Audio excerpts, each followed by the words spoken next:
We encourage you to hit the subscribe button right now so you can listen to more podcasts of Operation Truth. Ladies and gentlemen, we do want to hear from you, so we encourage you to email us directly at operationtruthofficial@gmail.com. I want you to know that your messages are likely to be heard, addressed, and listened to on air. Operation Truth, the show they don't want you to see. Now, here's your host, Lou. Hello, everyone.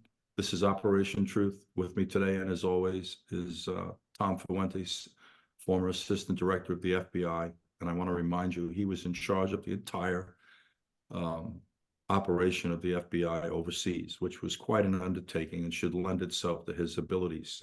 It's more than we could articulate in any one or two or three podcasts what he had to undertake just to fulfill that requirement. I want to start off as usual with this whole issue with the borders and an agenda that is consistent with flooding the country with people who are illegal. If you'll just hang with me for a moment. We have Democrats in our country that are of the mindset that we should not have to identify ourselves when we go to a voting location. How does that work? How do we know who's voting? We don't, and they're content to have that policy or practice. You know, my simple question is, why wouldn't everyone in this country want to have some integrity attached to our voting? Because as you're listening now, almost every election starting in 2016 where Trump beat Hillary Clinton, we're listening to the mantra of illegitimate presidents. Hillary Clinton, Letitia James, Cori Bush, Stacey Abrams. There's any number of them. Maxine Waters. He's an illegitimate president. That's subscribing to the notion that he didn't win the election. What else could illegitimate transfer to? Then we have Donald Trump questioning the integrity of the election process, which in our country today isn't difficult to do if you just ask Bernie Sanders. Donna Brazile of CNN, a big journalist, correspondent on CNN, lost the job because we were feeding Hillary Clinton the questions to the primary debates with Bernie Sanders, another Democrat, prior to the debate. Guys, you reap what you sow in life. You've created so much doubt and question in our minds, we don't know what to believe in or when to believe. It's a very interesting process, what we're living today. I'm listening to this administration try to deflect the border crisis to the Republicans all of a sudden. Well, I hate to break it to everybody, but this happened at the beginning of the administration of Joe Biden. He rescinded apparently 90 policies under the Trump administration that lent itself to people indiscriminately accessing this country and putting your safety and the safety of your children at risk. If you don't believe me, I can give you a litany of criminal activity throughout this country, which Tom and I have spoken to you about, that are the fallout or byproduct of this immigration policy. We're not saying don't have an immigration policy. We're saying allow us to put into place a mechanism that vets individuals. And the new philosophy attached to people coming across the border, legally or illegally. You know, asylum seekers. Thomas explained to in prior podcasts that his wife, who was of Chinese derivation, and attempting to gain citizenship, that he wanted to marry her. She submitted her DNA redundantly, as well as her fingerprints. They have mine. I know they have Tom's. I know they've got Tom's fingerprints and my fingerprints more times than we can keep count of. I don't have a problem with it. I have no intention of breaking any laws, committing any crimes, acting in a subversive manner. Why not make this a policy across the board? Why aren't the Republicans speaking of this also, by the way, guys? Are they really representing you in totality? Or is this all a lot of posturing in Washington, D.C.? The border was upset 3 years ago, not this year. These numbers that you're listening to about people accessing the country illegally are highly inaccurate. They're talking about 8 million people at the southern border. We don't really know how many people have come across the southern border, because I'm now listening to individuals that head up ICE and Border Patrol that we have unmonitored sectors along our 1,900-mile border. Guys, put your thinking cap on here for a moment And last podcast, I wanted to bring up California, and I brushed up against it very briefly in a mild tangential manner about the $68 billion deficit and the $1.6 trillion debt they carry. Because of Texas's practice of positioning razor wire along their southern border, it's now diverting migrants west to the southern border of Southern California, communities referred to as Jocumba and San Ysidro, which are in San Diego County. When does this stop? By the way, guys, let me just remind you of something. The minute they enter California, it's a sanctuary state, they're immediately eligible for full health care, regardless of age or demographic. Pay attention to your country, guys. We keep talking to you about this. In the last podcast, excuse me, I took Tom down an avenue of discussion regarding this Kennedy assassination because it was really, you talk about a change in course of this country. It's amazing. And Tom explains to you, and let's be candid, guys. They don't really want us to know definitively who killed the president because it might not make us happy. It's difficult to avoid the fact that he crossed organized crime, our military, its industrial complex, our CIA. And I don't know who else could have had it any easier in accessing or killing the president than these three entities that I speak about. In fact, Michael Franzese, who I've worked for in a security capacity, quite an intelligent guy with a rather interesting life. I encourage you to listen to him. Will tell you unequivocally, he goes, no doubt, cannot challenge me. Organized crime was a part of that mechanism. Now, he's smart enough not to implicate our CIA, which, as Thomas explained to him in prior podcasts, a lot of skin in the game. The way Kennedy removed Richard Helms, I believe it was. Alan Dulles. Alan Dulles, I'm so sorry, Alan Dulles and his brother. There was a lot of, I would call it subversive activity because it ultimately undermines the betterment of this country. And that's why I like to quantify it.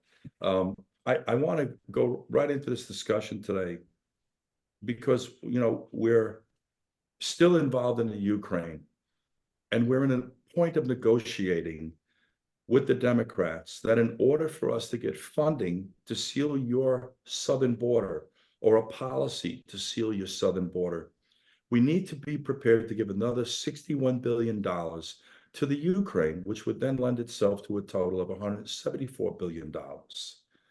I'm going to have Tom explain to you where this money goes in a moment. You're going to find it quite interesting. But I do want to say this to you. $174 billion to the Ukraine. Where's the money being funded towards our homeless, our mentally ill, school safety, our veterans? I mentioned in prior podcasts, we have a private institution, Tunnels to Towers, that either rebuilds or reconfigures the homes of veterans who have come back from the Middle East or any of our military operations, making them more user-friendly.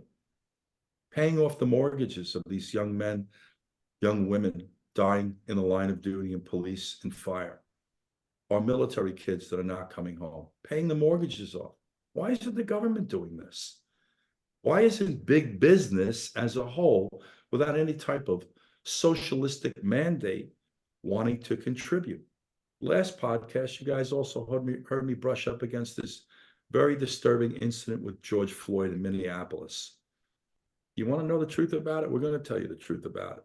But what I want to do, and I want to go back and draw into conclusion, not for the final time, I might note, the Kennedy assassination and what it translates to in regards to this country where we're positioned today. Because in case you haven't figured it out, we got a little issue with our foreign policies. And part of what Kennedy was doing was kind of undermining a foreign policy that was attached to the military industrial complex and ultimately Lyndon Baines Johnson.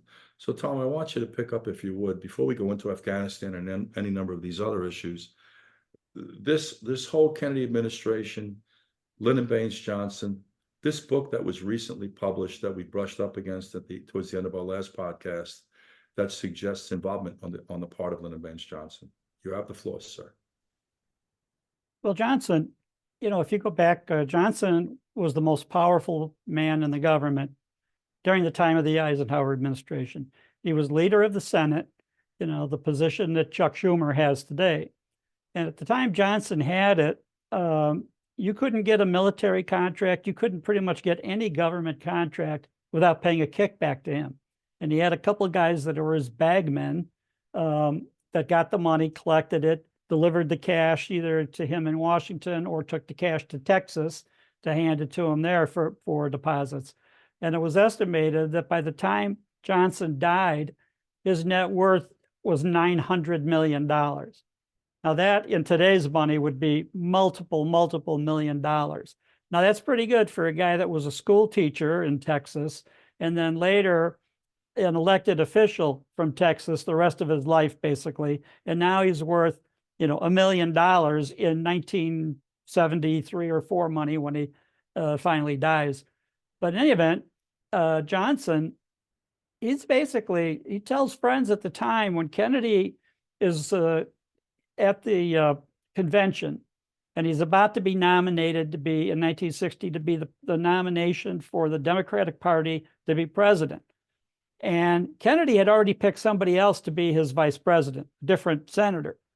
Johnson gets wind of that. And then Johnson does some research and he's asking researchers to tell him how many presidents have died in office. What are the odds of, if I'm vice president, that I could become president? He's actually researching that. And because later, when he accepts Kennedy's invitation to be vice president, his friends are saying, "Are you crazy? You're the leader of the country. You're making all these millions of dollars and all of this in kickbacks, all the power you have, all the women, some of the other shenanigans that Johnson did." He had a woman, it's kind of like Epstein. He had his chief of staff woman in the White House hired all of these other secretaries to work outside the Oval Office. And basically, they were like a harem for Johnson to sleep with. So he's sleeping with all these women, all these other, officials, taking all this money. And people are saying, he couldn't have a better life. Now he wants to be vice president, which was regarded as a do-nothing job, no power, no anything. But Johnson wants to be. Now, Bobby Kennedy, closest advisor to his brother, JFK, he goes berserk. He goes to his brother's suite in the hotel and says, "Are you crazy thinking about Lyndon Johnson?" And Kennedy's using the excuse of it's going to be a close election, and therefore, against Richard Nixon, and therefore he wants to pick up the Southern conservative vote, which Johnson will help him get. Now, in those days, having a counterbalance on your ticket, if you're the president and you're from the liberal states in the Northeast, pick a vice president who's from the South and is a conservative, balance the ticket. Nowadays, that's less important, probably because of the internet, social media. Everybody's aware of all of the candidates, who might get picked, what their background is. So there's less emphasis that you need to balance the ticket. But in those days, you didn't have the mass communication. You didn't have social media and the internet. And for the rest of the country, they may not know anything about who's on the ticket with the president. So the idea was Kennedy wants to pick up the Southern vote, the Texas vote, and have Johnson on his side. So anyway, that's how Johnson gets into that position. Now, and he's already told people, "I'm probably going to be president someday," even though he's vice president. And Kennedy, he's in his 40s. He's young and vigorous, and, nobody expected him to die early in office. But Johnson kind of figured, well, the odds are still in his favor. Most presidents every 20 years die. So anyway, then during the presidency, you have Kennedy now alienating the military. He issues an order. We have 15,000 advisors in South Vietnam. In 1963, Kennedy issues an executive order, withdraw all of our advisors, get out of Vietnam by the end of 64. Now, Kennedy had that idea because as a senator and as a combat veteran himself, he went to Vietnam and met with the French leaders there, the French generals, who cautioned Kennedy, "Whatever you do, if we can ever get out of this mess, don't you come in. Stay out of this. It's a quagmire. You can't win." Kennedy never forgot that. So now he issues the order, "We don't need these advisors, bring them home." Then you have, that's one of the main orders that's going to affect it. Then you have Kennedy. His father promises the mafia, particularly Sam Giancana, the boss in Chicago, that if you elect my son, JFK, you'll have peace. You'll be able to do what you want again. You won't have problems with, the White House going after you of any of that. Well, that ends up to not be true because Kennedy picks Bobby Kennedy, his little brother, to be Attorney General, and little brother hates the mafia. Visceral hatred of them, going back to when he was a senator. He was counsel to the racketeering committees going after the mafia. So now he's the Attorney General, and he implements a number of policies that really go after the mafia. He initiates the strike force policy of having dedicated mob fighting attorneys in about 7 or 8 of the biggest cities, New York and Boston, Chicago, Philadelphia. And these strike force attorneys do not answer to the U.S. attorney in that district. They answer to the Attorney General in Washington. So these politicians in the local states don't have control over who they're prosecuting. That's being done out of Washington. So that's a betrayal. The second betrayal of the mafia is that Kennedy establishes a relationship with Judith Campbell, a showgirl that he's introduced to. And she and him have an affair in the White House where she's sleeping with him in the daytime, getting on a plane, flying to Chicago to have dinner with Giancana the same day. Now, that's a death penalty rule in the mafia. You don't mess with the boss's wife. You don't mess with the boss's girlfriend. Kennedy obviously disregards that and has a physical relationship with Judith Campbell, later Judith Campbell Exner. So that's another violation of that. So the idea that he's going to pull advisors out of Vietnam, so we're not going to escalate in Vietnam. The military-industrial complex is not going to make trillions of dollars there, like they ultimately do. And then he's sleeping with the boss of Chicago's girlfriend, basically, in Washington. And then other policies that he had, because of his argument with the CIA and how they did business, he ends up firing the head of the CIA, Allen Dulles, and a couple of his key officials that worked with him in the CIA. So he makes an enemy out of the intelligence community. So you have all of these factors going on where Kennedy's making enemies. Meantime, 1962, you have the Cuban Missile Crisis, and Kennedy ends up negotiating with Khrushchev, secretly agreeing to take our missiles out of Turkey, our nuclear missiles, which are a short distance from the Soviet Union, from Moscow and other key places, but he doesn't want that widely known. He just wants Nikita Khrushchev to agree, pull your missiles out of Cuba, and we'll pull ours out of Turkey, except keep the Turkey part of that secret. Well, they do, and we pull it out.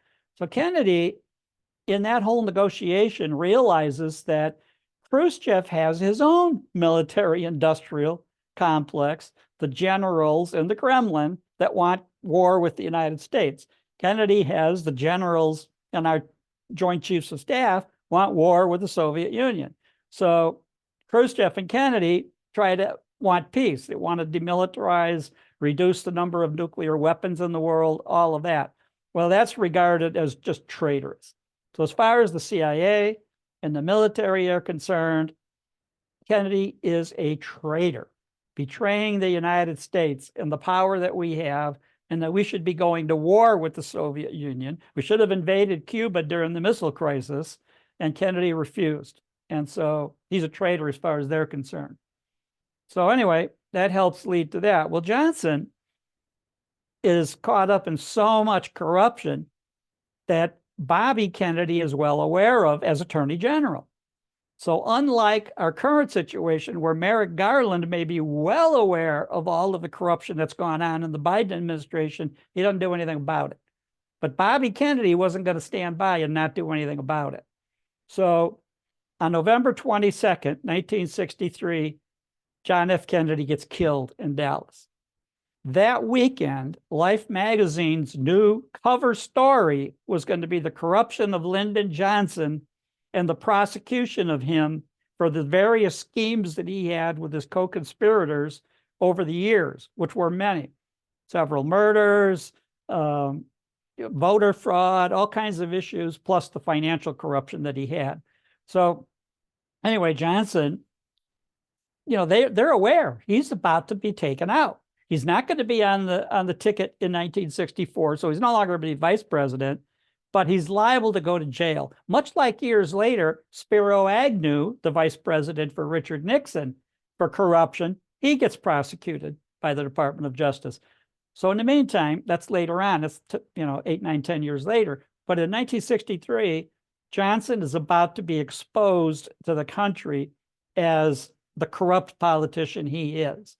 And it just happens that Johnson becomes aware of the CIA plot against Kennedy. They're making the arrangements. That's one of the reasons why he was adamant, and in fact had a shouting match argument overheard by Jackie Kennedy a couple of months before, because JFK did not want to go back to Texas and any more politicking or campaigning in Texas.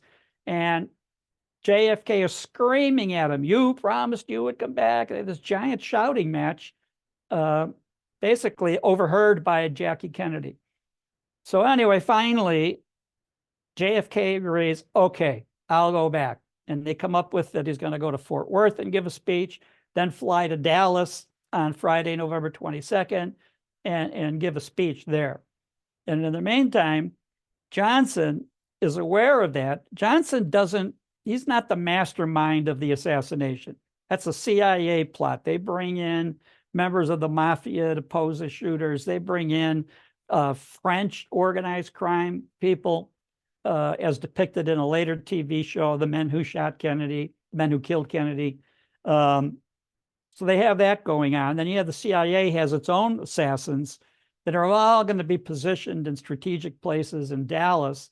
When Kennedy is in the motorcade and he makes the turn, the car makes the turn and drives directly in front of School Book Depository building, where Oswald is supposed to be presumably in the 6th floor window, sniper's nest, as they refer to it. But other assassins are on the top of that building, on a separate building, kitty corner across the street. So there are a number of shooters lined up for the shooting. Johnson's aware of it. He doesn't organize it, but he's well aware of it. I want to just ask you a quick question, because I heard this, and I think it's pretty much confirmed, that they actually changed the motorcade route.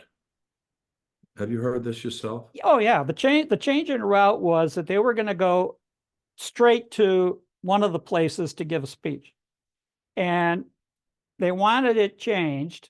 And the coordinators of this, fake a phone call to the White House, Kenny O'Donnell, one of the president's advisors, several other people, and decide to come up with it. One of the rules of a CIA motorcade, of a Secret Service motorcade, is that the car should never go less than 40 or 50 miles an hour.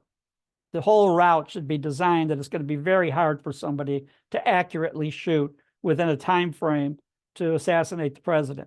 So the route is changed to make the turn onto Elm Street and Houston, onto the two streets that have a 90-degree angle where the turn is right basically in front of the School Book Depository building. So it's estimated that limo had to slow down to less than 10 miles an hour, possibly closer to 5 miles an hour.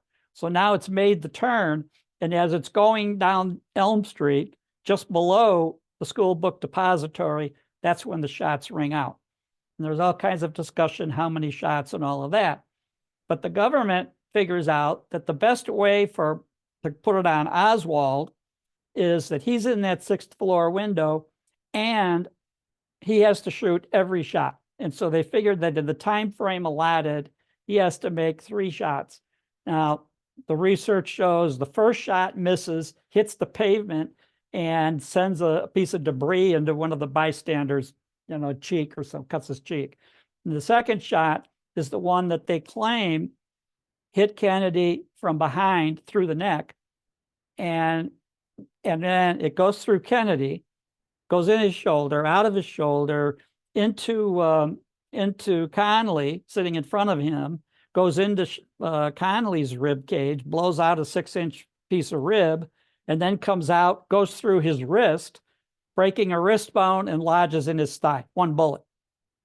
Tom, can I point out something that's really interesting that I read from the doctors at Parkland? That shot that allegedly came through his back and exited his throat, this magic bullet. They said that entry wound was actually from the front. Right. I was going to get into the discrepancy with the wounds. Yeah, go ahead, Tom. But you're right. So, but it can't be from the front. It has to be from behind, because Oswald's the shooter and he's above and behind him.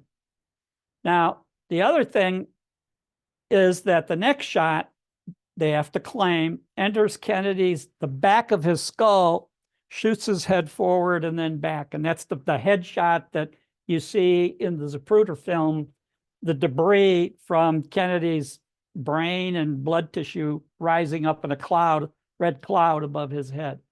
Now later, when he gets to Parkland, the doctors there say the neck wound is an entry wound, but he can't breathe. So they do a tracheotomy on him, open up the windpipe and basically obliterate the wound for further analysis. The second thing that supports that was a frontal shot was that many people at Parkland observed that the windshield of the limo that Kennedy was in had a front bullet hole entry into the windshield, that they think that was the neck wound that ended up in his neck, but it's a hole in the windshield. And then, by the way, the next day, that car is shipped to a Ford Motor plant to be repaired and have a new windshield and have the interior, the seats redone and all of that, which Johnson later takes over that limo and uses it during his presidency. Same car. But in any event, the windshield has an entry wound from the front. And then you have the wound that they try to claim, the magic bullet theory, that it goes through Kennedy's neck and then into Connolly's shoulder, out his rib cage, into his wrist, and then lodges in his thigh. And then when he's on the gurney in Parkland Hospital, the bullet falls out and it's pristine. It just has a little chip out of the front of it. And, so it's basically an intact bullet. Now later, in a couple of years later, after Connolly dies, there's a movement to open his casket, exhume the body, and try to figure out what the total number of grams of bullet are still in his body, in the ribs and, wrist and all of that. And his wife refuses. So Nellie Connolly says, no, you're not opening the casket. You're not doing that to my husband. And they don't. So the theory being that the amount of small metal that came off that bullet had to be crushed and pulverized and more metal in his body and all of that, which would be normal. Every homicide investigator has commented that a bullet going through the amount of bones that one went through would have had tremendous damage and been deformed and all that. It wouldn't have been pristine like it was. Can't hear you. Turn your mute off. That's a really good point. That's a little bit of my wheelhouse. Something that's common to trying to terminate an aggressor, for example, from law enforcement's perspective, we use hollow point bullets or different bullets depending on the mission. When they hit bone, they consistently do two things. They deform, just alluded to, and they deflect, which could have possibly happened. Tom, the really interesting part of this discussion, and I go back and say this, is that how it translates to how we're living today. We had our eyes open. We had something laid out before us that was attached to that administration, his assassination, this understanding of the military-industrial complex, the convoluted and compromised relationship that a leading elected official had with the military-industrial complex or contractors in general.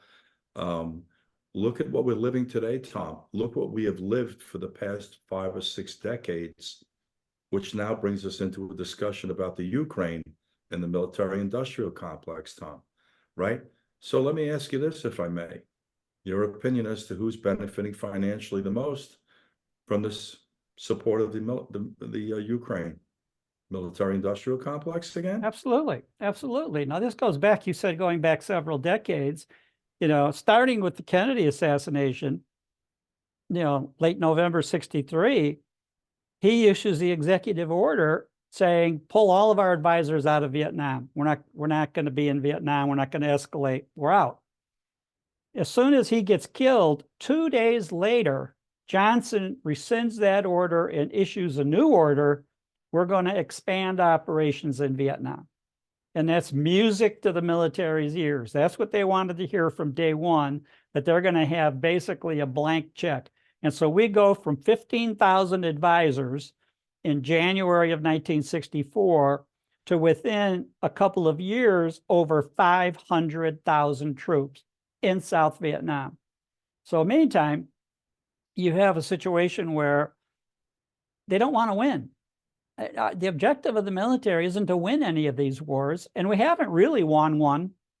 You could argue that even the Soviet Union became a bigger winner in World War II than we did, because basically Europe was returned to the old Europe before Hitler. But in any event, the idea is that the war and all future wars from that point on are going to be a cash cow for the military. And that's what happens. 500,000 troops, all of the helicopters. Bell Helicopter in Texas was about to go bankrupt. Now suddenly they're extremely wealthy to this day making those helicopters. You have guns, tanks, rocket, you name it, bombs, that everything goes into overdrive to support the Vietnam War.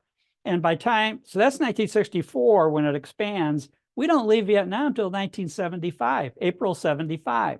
So that's 11 years of tremendous trillions of dollars being spent and 58,000 soldiers being killed in South Vietnam. And then you look at every war after that to the present, to include Ukraine.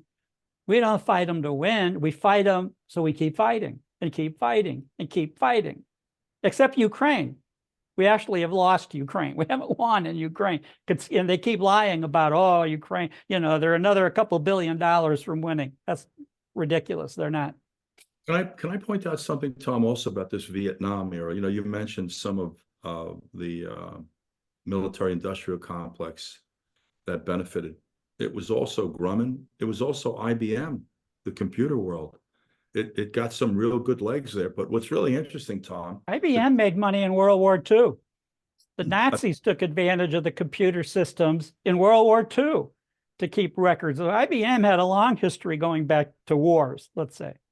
That's interesting, and probably a little known fact to the American public. And you and I spoke about World War II, not to belabor it too much, but it was probably the last legitimate engagement that this country really had to participate in.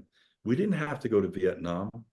We didn't have to have the foreign policies that precipitated going into Iraq and Afghanistan and other places in the Middle East. This is failed foreign policy. Tom's going to explain to you now about where your money's going in the Ukraine and this proposed $61 billion, which we're going to tack on to the 113 for a grand total of $174 billion, as we neglect our own people, is paying what, Tom? Okay, with Ukraine, my belief is, this is my opinion, that Biden wants to keep giving to Ukraine billions and billions and billions of dollars because they own him. They've corrupted him, compromised him. So you go back to Biden, going back to Hunter Biden, getting that mega $1 million contract with Burisma. You get the other issues with Ukraine that have supported Biden financially. And some of the investigation that the FBI should have been doing over the last couple of years, which shows the kind of money going to actually the Biden family, not just Hunter, but Joe Biden and the others in the millions to support Ukraine. Now, allegedly, the guys that gave that money to Biden recorded the phone conversations with him, have the evidence that could compromise him, as do the Chinese, but right now we're talking Ukraine, that they gave millions to the Bidens, and they have recordings of the negotiations with Joe Biden and Hunter Biden for those millions of dollars to be transferred to the Biden family. But Tom, what about the money's going to pensions, salaries, medicals, you know, Well, that's and the point. That, Ukraine has historically been probably the single most corrupt country in Europe. So that was a good target for them to make millions of dollars from, the Bidens, and they did. So now the payback is we're going to give Ukraine as much as they ask for to keep their mouth shut. They've compromised our president. They've compromised his son. And as a result of that, they want to just give him whatever they want to keep their mouth shut, to not implicate him or provide the evidence publicly of any phone conversations or written correspondence, which shows the amount of money that went to the Bidens from the Ukraine. So therefore, we give them tons of money. Now then, the argument has been for a couple of years that that money pays for everything. We've adopted the Ukraine.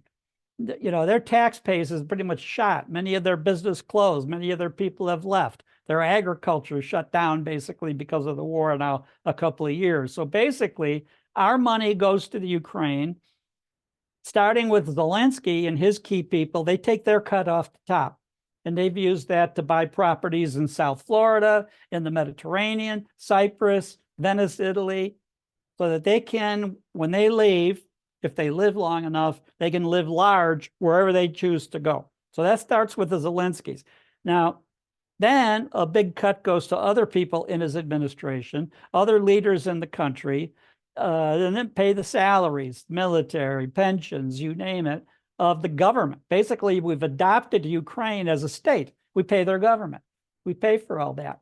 Now, what's interesting about the corruption there is that the head of the CIA went to the Ukraine within the last year to basically issue a warning, hey, can you slow down? Can you stop stealing so much off the top, please? Give up a couple of your guys, prosecute them for corruption, throw them under the bus to make it look like you're fighting corruption. And so the Ukraine kind of does that, but it's a completely corrupt state being fed by us, by the US taxpayer. Can I just say something here also, Tom? And so everyone is clear, not Tom nor myself or even Donald Trump, and I'm not speaking for Donald Trump, trust me, of suggesting we back away from the Ukraine or we back away from NATO. What's being suggested by myself, I'm not going to speak for Tom or the former president, is that we do it proportionately. That's all my suggestion would be. We either have now 31 or 32 NATO nations. If Sweden has been recently brought into NATO, they would be the 32nd nation. That would mean you have 30 NATO nations on the continent of Europe. All I'm suggesting is that we proportionally support this endeavor. And by the way, ladies and gentlemen, I don't know how much lack of deference they need to demonstrate towards our own people than they do in this instance that Tom is talking about. We're paying pensions for people in the Ukraine. Something I suggested, and I don't want to go off on this tangent, why don't you make military careers more attractive for young men, right? A lot of kids that haven't gone to college, they gravitate towards the military, they like it. I could see how you could like it. I like this. I like structure. I like boundaries. I like creativity also. I like to kind of make it up as we go along, which is a little bit about what we do in law enforcement. We have guidelines. But why don't we create a pension after 20 years or 25 years of service? You might find it easier to get. Are you talking about for Ukrainian soldiers? Up about hours, Tom. Oh, okay. I thought you were talking about Ukraine. Why do we need to give them money for their military? No. You see, that's the whole point, Tom. It isn't an issue of being willing to support the Ukraine with this ongoing incursion or invasion by Russia. It's about doing it proportionately. And I'm now taking the conversation with some of that money and where we should divert it into other areas in our culture, be it minority communities, supporting, paying off homes of young military men that died serving the country, or first responders, or creating a pension system for the military that would incentivize them to go in and have a career, right? Instead of going in for 2 or 4 years, and then you come back out, you don't have an education, you worked at McDonald's or Home Depot, you go right back there. Guys, we got to do a little more creative thinking on the level of the federal government is really what I'm suggesting here. And I'm appalled that we have indigent neighborhoods in America and children of all ethnic groups, religious denominations, cultures, and even lifestyles that struggle and go without. I'm just trying to understand how we got away from rather simplistic thinking. I am not the smartest man on the planet. In fact, I have to concede Tom is so much smarter than I am in a lot of these areas, which is why we've kind of married up together on this thing to prevent or provide some information to the public, which is the byproduct of both of our journeys. We've had similar journeys, but yet very different journeys. You know, I was actually headed in the direction of the FBI. I won't tell you how or why I was derailed. I regret not having gone down the path Tom went. Although I have to tell you, I went down a path of life that I learned an enormous amount through listening and observing. And I really understand what's going on in our country. And what we're talking about today, very simplistic concepts. You know, we don't hesitate to undertake one of these exercises that benefits the military-industrial complex at the expense of our children. Our children came back in body bags, about 5,000 of them or so. 22 veterans a day are killing themselves. We have them coming back in pieces, emotionally and physically. What's the government doing for them? Not that much. By the way, and I'm not promoting Donald Trump in any way, shape, or form, his administration created an environment for military veterans to go to any hospital they need to go to. Doesn't have to be a VA hospital, because we know what a disaster that was under Obama's administration and the leadership of Shinseki. They can go to any military hospital and get treatment the way they should have been allowed to all along. Guys, you got to think and work outside the box here, folks, and start to put your energy and your agenda into avenues of thought or practice that help our country first and foremost. I am not suggesting not to help other countries. I believe in being your brother's keeper. I really do believe that. I tell you, I've lived it. I've spent over 50 years protecting and watching over people. I won't even get into how it's not that important. Just take me on my word. You want to challenge me, I'll give it to you. I believe in this, but it cannot be at the expense of your own family. It cannot be at the expense of this nation. And it is, and not just the financial expense, the mental and emotional expense.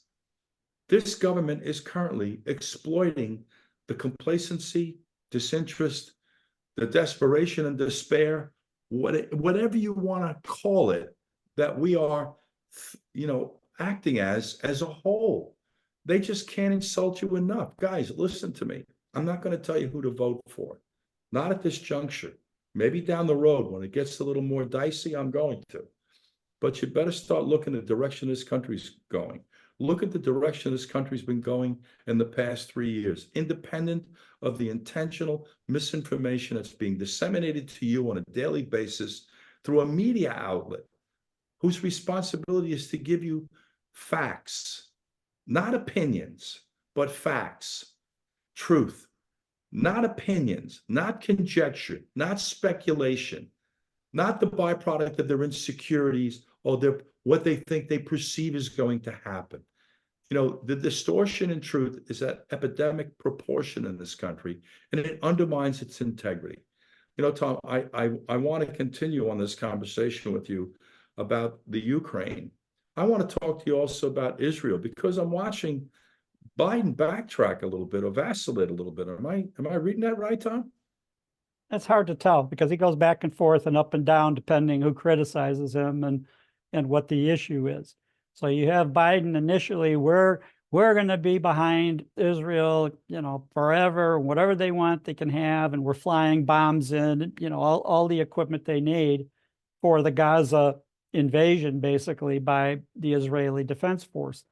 Then, when the publicity starts getting bad, that so many thousands of Gaza citizens, Palestinians, are being killed by the Israeli army invasion, blowing up buildings that collapse on people and hospitals, you name it. Then all of a sudden, our administration takes the position that, well, they've gone too far. They got to back off a little bit. So Biden starts talking like that, let's see some restraint in Gaza. And Netanyahu basically says, no, no, no, no, no. You weren't attacked. October 7th, our citizens were slaughtered in a huge way. And that's going to happen over and over again if we don't go into Gaza once and for all and get rid of Hamas, wipe them out.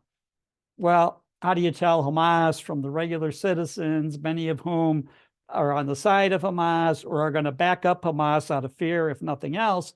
So that's what you have right now. Now, suddenly, Joe Biden has all these protesters saying, from the river to the sea, meaning from the Jordan River to the Mediterranean, by Palestinian protesters, wipe out Israel, kill all Jews, kill all Israelis.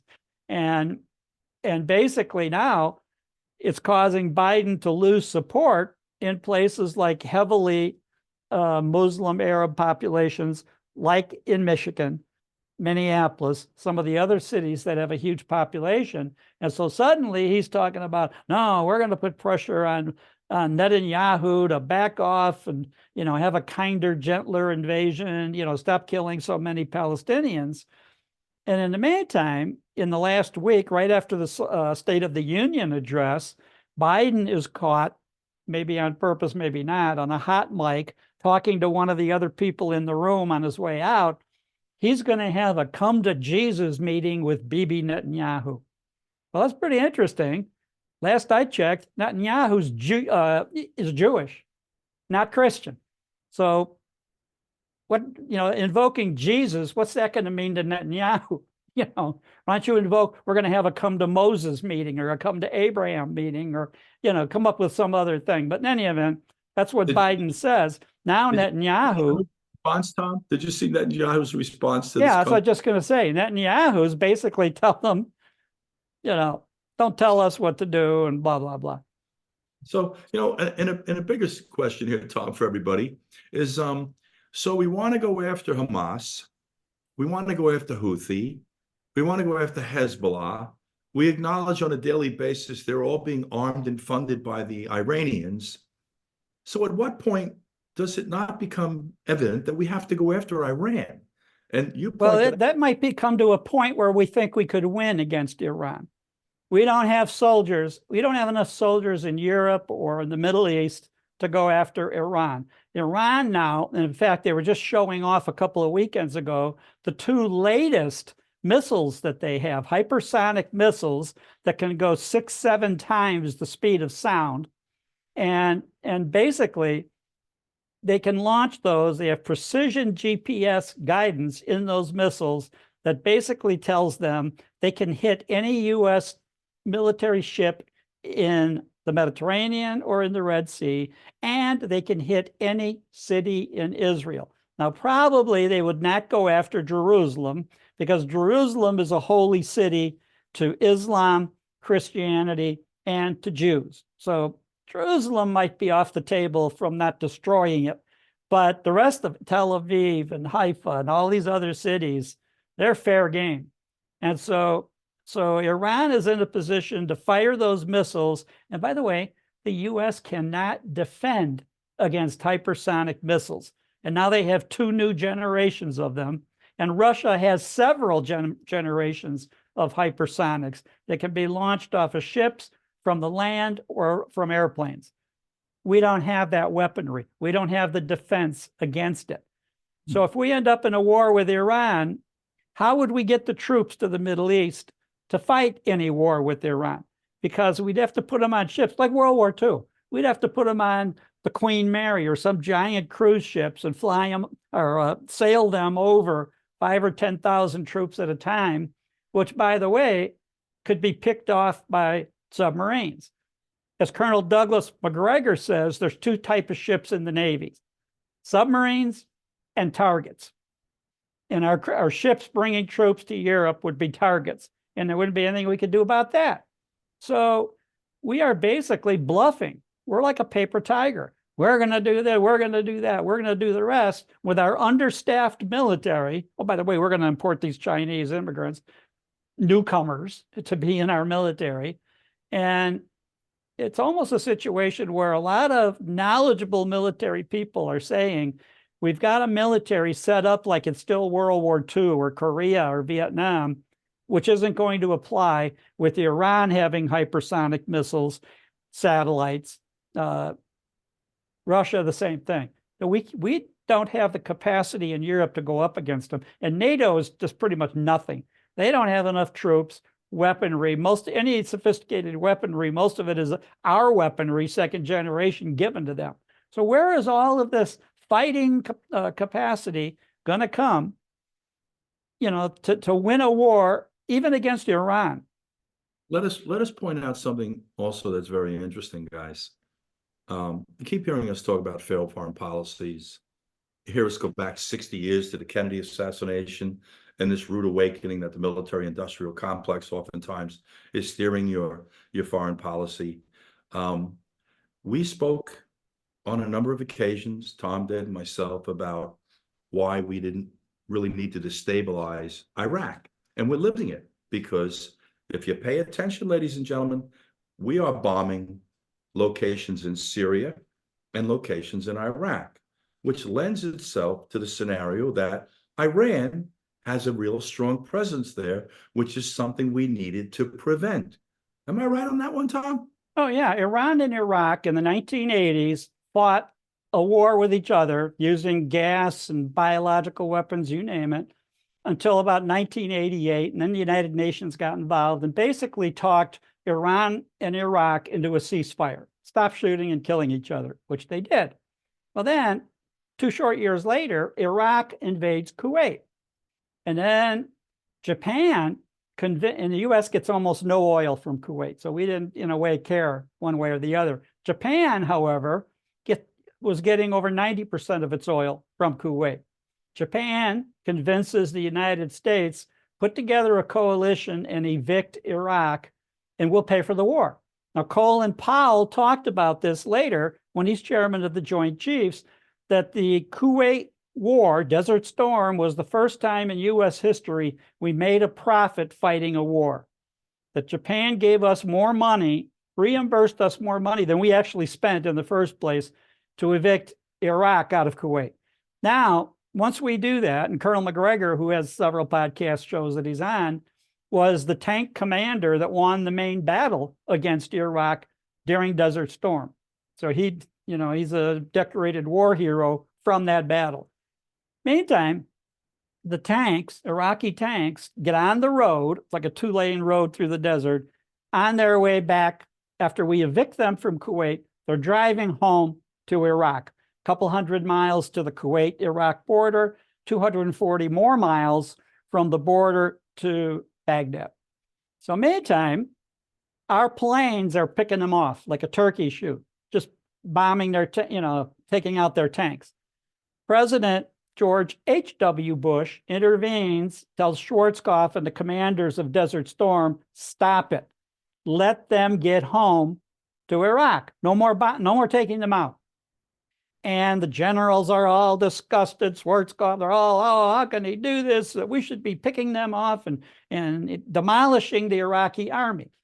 Well, President H.W. Bush had been head of the CIA at one point before his presidency, and he was well aware that Iraq and Iran fought each other to a stalemate in the 80s, and that Iraq was doing us a favor doing that. And I was in Iraq, as first commander of the Bureau, and we had pictures on the walls of the huts there showing Rumsfeld shaking Saddam Hussein's hand and all that when we were supporting Iraq against Iran. So meantime, we hate Iran, and Iran hates us to this day. 1979, they capture our embassy in Tehran. They hold many of our diplomats hostage for a year. Finally that gets taken care of. But to this day, the regime there hates us, starting with Ayatollah Khomeini in 1979 to the current. And so the Iranian mullahs hate the United States, and our best weapon against them was Iraq. So President Bush at the time, H.W. Bush, realizes we cannot wipe out the Iraqi army because that gives an advantage to Iran. They'll take over the whole region. Well, meantime, his son, George W. Bush, was too stupid to realize that. So he's president, and then he gets sucked into by Dick Cheney and the Rumsfeld, the other neocons, who convince him, Saddam Hussein was partly responsible for 9/11. He supported Osama bin Laden. That was complete BS. They hated each other. Saddam Hussein issued orders to his government and his troops. Not one Al-Qaeda member can have safe haven in Iraq. He hated bin Laden. He did not want them in here. So Saddam Hussein had nothing to do. I'm not saying he's a good guy, but he had nothing to do with 9/11. Meantime, Cheney and Rumsfeld convince W. Bush, oh, we gotta invade Iraq. We gotta take out Saddam Hussein. He's an evil dictator. And they come up with this whole BS that he's got weapons of mass destruction, the buzzword of the time, a nuclear program, a biological program, a chemical program, and all of that. So that's when Bush comes up with, okay, we're going to go in, Operation Iraqi Freedom and all that. And I was there. I was the Bureau's first on-scene commander in 2003 in Iraq. What a disaster. Well, meantime, W. Bush is being interviewed by reporters of, before the invasion going into Iraq, did you consult with your father? Oh, no. I consult with my heavenly father, because he was a born-again Christian. So he didn't want to talk to his dad, who was head of the CIA, president of the United States, involved in Desert Storm. Oh, no. He doesn't know anything. He'll consult with God and get his orders from heaven. So that's what he said. Then the reporter asked, well, what about some of your father's advisors, Brent Scowcroft, many of the other intelligence community leaders during H.W. Bush's presidency? I don't need to talk to any of them. I know what I need to do. His talk was Cheney, Rumsfeld, the other neocons, many of whom we see their little brothers and sisters who are running our defense, are running our security services today. But in any event, that's what happens. So anyway, contrary to his father's original preaching, don't wipe out the Iraqi army or Saddam Hussein, W says, no, we're going to go. He goes in. We invade in March of 2003 and invade and take out Saddam Hussein. Eventually, he's caught hiding in a hole later in the fall of 2003. Our soldiers pull him out. He's all, beard and, insects and everything else all over him.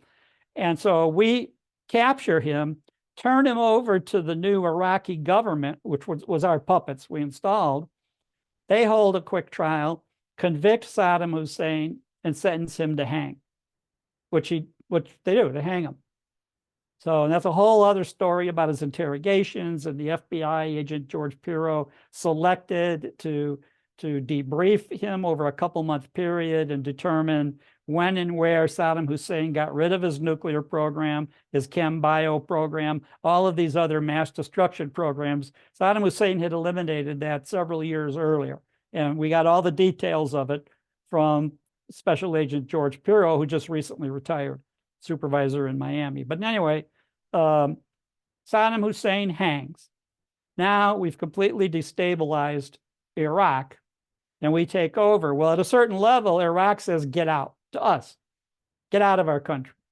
So we basically, in the dark of night, we leave. Our military withdraws out of Iraq and their government takes over, which is crooked and incompetent and everything else. And what happens is President George H.W. Bush's prediction comes true. You destabilize Iraq, Iran is going to take over the region. Iran controls the region today. Another failed foreign policy. Now, the Iraq war cost us trillions of dollars, 8,000 lives, and the destabilization of the Middle East, our doing. I said that, Tom, on numerous occasions. This thing in Iraq, this was ill-conceived, destabilized. Absolutely. And you know what, Tom? We're living the fallout of it domestically today. It opened up this whole Pandora's box about people coming from now the Middle East to this country. I keep going back and begging the question, did the founding fathers envision that we were going to allow 190 countries to occupy our soil and we were all going to get along? We were all going to make everybody happy based on their differences of ethnicity, the religious denomination, the culture, your lifestyle. Where did these notions come from? Well, at the time, the notions of the founding fathers were everybody coming to North America was pretty much coming from Western Europe for the most part. So they didn't envision even the Middle East. They didn't envision Islam taking over much of Africa and the Middle East. They didn't envision most of that. The people that were coming, they wanted religious freedom, but they were some denomination of Jewish or Christian people that basically came. So they wanted to be able to practice that. That's why really Judeo-Christian background is kind of the basis of our country's laws and morality and all of that. Later is when you've got, 190 countries sending people into the United States. So it wasn't anything the founding fathers could have envisioned. They couldn't have envisioned the worldwide travel that brings in people to the country from all over. They couldn't have envisioned any of that. Tom, we're the only country that employs this. There's no other country on the planet that just randomly allows people to penetrate their borders. In fact, not to get into a protracted discussion about Islam, the Muslims, countries like Czechoslovakia, Hungary, Poland have told them flat out that your culture is not compatible with our culture or our lifestyle. That's the truth attached to this. And guys, so you're clear on this. We're not saying people can't come here, but if you do come here and you're going to practice and live the way you did in the country which you came from, why not just stay home? You have to compromise and abandon some of your culture, some of your mores, the manner in which you live and operate. I don't know what to say on this commonsensical, reasonable, rational level of thinking. Well, legal immigration operates under that principle. You're going to come here and you're going to assimilate, and you pledge to do that. And you go through all of the backgrounds and DNA and criminal record checks and everything else, fingerprints, to determine that you don't have a record of being in a terrorist group or organized crime or something like that. So we already have policies like that. We're not saying everybody and your uncle come on in and we're not going to check on you. We're not going to do backgrounds. Now, when Trump first became president, he issued a ban against 7 Muslim countries. The countries that he picked were actually picked by Obama. It's just that that policy had not yet been implemented by the Obama administration. So he picked the countries based on the fact that these are countries we had no ability to get a record check because they did not have a law enforcement or intelligence service cooperating with a U.S. intelligence service.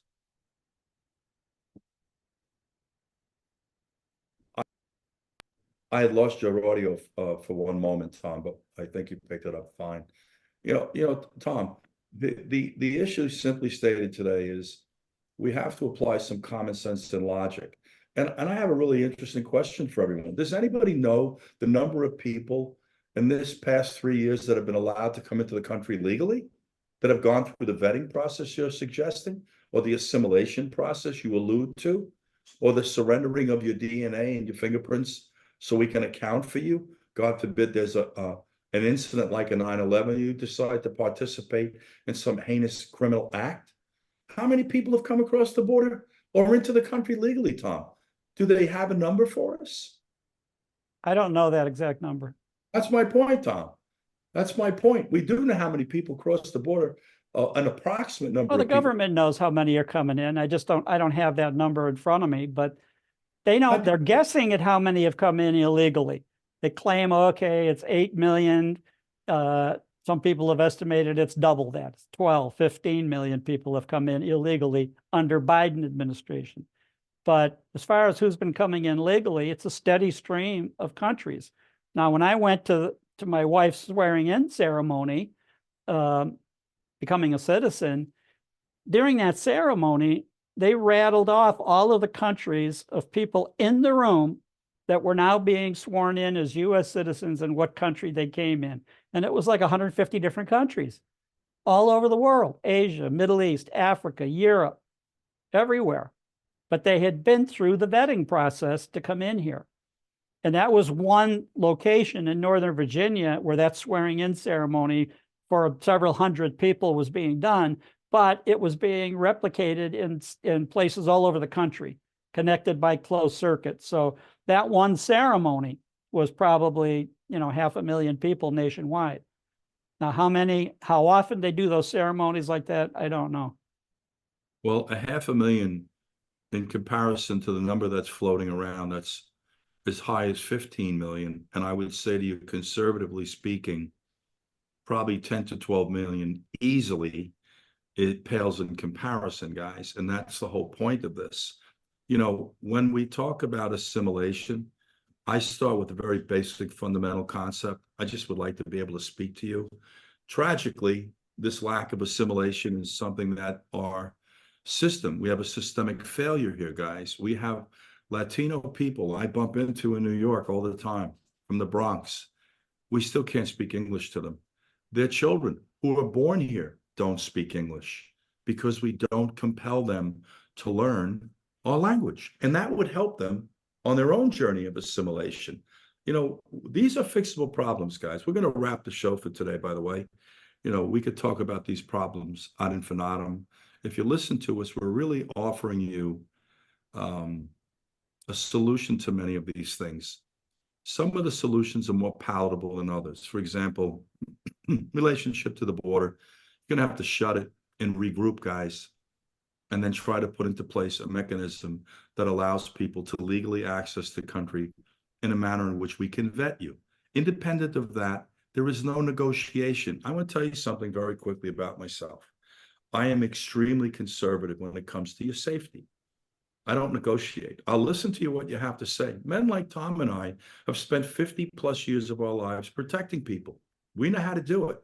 These socially sensitive issues, gay marriage, I'm for it. Homosexuality, it's my business who you sleep with, and I don't really want to know. You shouldn't want to share it. It's your privacy. Transgender people, I was bumping into them in Studio 54 50 years ago. Guys, wake the hell up, will you? People are here. Let's try to create a lane for them. The pro-choice issue, really, the women should have the overwhelming voice in this discussion. I'm not saying men sit on the sideline in totality, but try to be more unconditionally supportive. It's just, these are easy fixes. These are self-inflicted problems that have fixes to them. I'm wondering, and I'm not suggesting or alluding to this, if a dictatorship in this country, driven by one person that loves the country more than he loves his political platform or an agenda, he loves his children more, let that guide your decision. I've had a gigantic life beyond what I could explain to you, the amount of good fortune. Nothing steers my decisions every day more than what's in the best interest of my wife and my children. I had my life. That's how I feel, right, wrong, or indifferent. I'd like the people that lead the country to feel that way. Think about your wife and your children and the policies that you want to implement and how it will translate to them. That they are totally ignoring, and I don't want to continue on this topic about the migrants, the volume of crime that's being committed by people illegally accessing this country. You're being told on a daily basis that the Venezuelan gangs have mobilized here and are perpetrating mass numbers of crimes. The illegal immigrant crime problem in New York City has skyrocketed in January and February of this year, independent of what they want to tell you. Crime overall in New York is up, although I will tell you, ironically, gun crime is down because they decided to get guns off the street, which isn't really that difficult. We can recapture and reinvent many of our minority communities, especially with the money we're sending to foreign countries. Guys, just so you know something also, proportionately, I think the amount of money that they want to allocate towards Israel is about $17 billion, 10 times that, and going in the direction of the Ukraine. I listened to Nikki Haley, not to get political, when she was trying to insult Ramaswamy about how little foreign policy he had. If he was smart, he would have said, look at all you foreign policy experts, what you've done to the country. But she made a comment that the Ukraine is a cornerstone to the United States. It's a cornerstone to Europe. We should support it because a lot of NATO allies are there. Israel is a cornerstone to our country. Not as much as it once was because of the advancement of weaponry and technology, but it's still a very important element of our safety. I won't delve into why. Tom can tell you also because he's I know he's bumped into Mossad and Shin Bet and all of these protective and intelligence operations that go on in Israel and outside their borders. But we just have to come back and try to embrace one very simple concept. It's called the truth. The truth is the truth, independent of what you'd like to believe or your political agenda or any ideology. It's the truth. And that'll get us back on course here, guys. The tragic part of the discussion today is we don't have anybody who's an elected official or running for office, in my opinion, almost all of them, that are bound by the truth and have the interests of this country first and foremost. I can tell you this, it isn't the Democrat Party. Because if they want to sit there and trivialize rapes of our 14-year-olds in states like Virginia and Georgia, or the murder of Lincoln, as the president so cleverly refers to this poor girl, it's not her name. It isn't Lincoln. You would think of as if you're the president and you're of clear thinking, you'd know who this victim was. That her homicide was okay, or the multiple rapes in Erie, up in Buffalo on the border, that the county executive is saying, don't send any more migrants here, or the assaults going across this country. Denver is inundated. It's their word. Communities in Maine being overrun, that they're putting them in housing.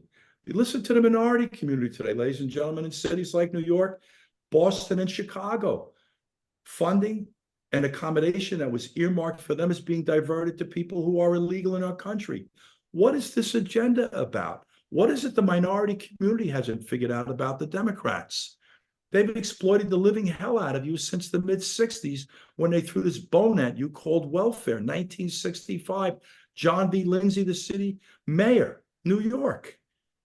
Guys, get your heads out of your heinies and vote for people that are going to first and foremost promote an agenda that's in the betterment of your children. We need to educate all children. I hate to say it to you folks, Black children are disproportionately uneducated. And that needs to be fixed, which is why we wanted to bump into this conversation about George Floyd today, but we're going to do it on the next episode.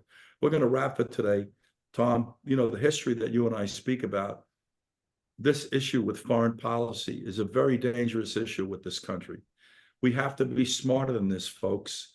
But for some reason, we're not guided by smarts, we're guided by agenda. And if you look at this agenda that's leading this country today, stop listening to the lies. In fact, don't listen to me.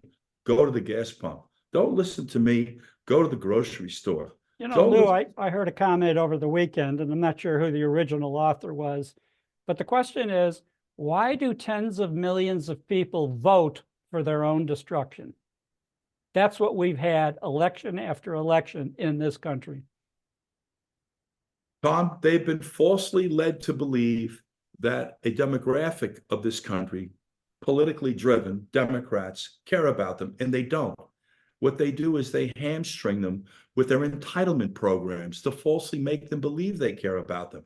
If you really cared about them, you wouldn't be talking about $61 billion going to the Ukraine. You'd be funding communities in Brooklyn North, Bed-Stuy, where I happen to be born, or the Bronx, which is a shooting gallery. It's so dangerous up there, it's almost unspeakable.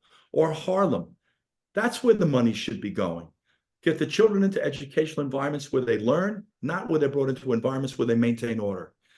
Put down an edict. There are no more guns in the street. Impose a curfew, 10 o'clock. Use our National Guard, Hochul, and collaborate with the police. It's a simple message. There are no more guns in our streets. Try that one on. It's real simple. By the way, for those of you that haven't had the benefit to walk into minority housing, roaches and rodents running across kitchen counters, under sinks. I watched it occupationally. We can all live in this bubble or cocoon and make like it doesn't exist. Better yet, let's just talk about the medical and the diet in minority communities. Popeyes, McDonald's, Chicken Delight, Burger King, all on corners, so it's easy to navigate.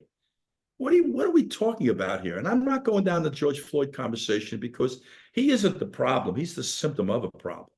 We're going to wrap it today. We're going to come back. We're going to bang it again about this issue with the border, the Ukraine, where they keep trying to strong arm us into giving them another $61 billion that we are not convinced is the final $61 billion, right?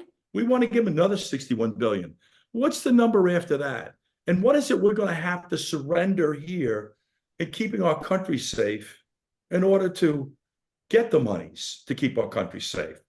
You know, you can't fund the border security because you won't give the Ukraine another $61 billion. I hear nothing from these dumb Republicans talking about DNA and fingerprints coming across any border or any means you access this country from any place on the planet. Those are Republicans. Forget the Democrats. If they had their way, they've already told you we shouldn't have borders.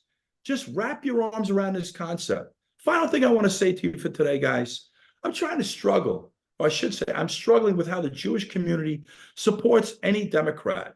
The anti-Semitism resonates through this party. Talib Omar Jayapal, just to start. Where's the outrage?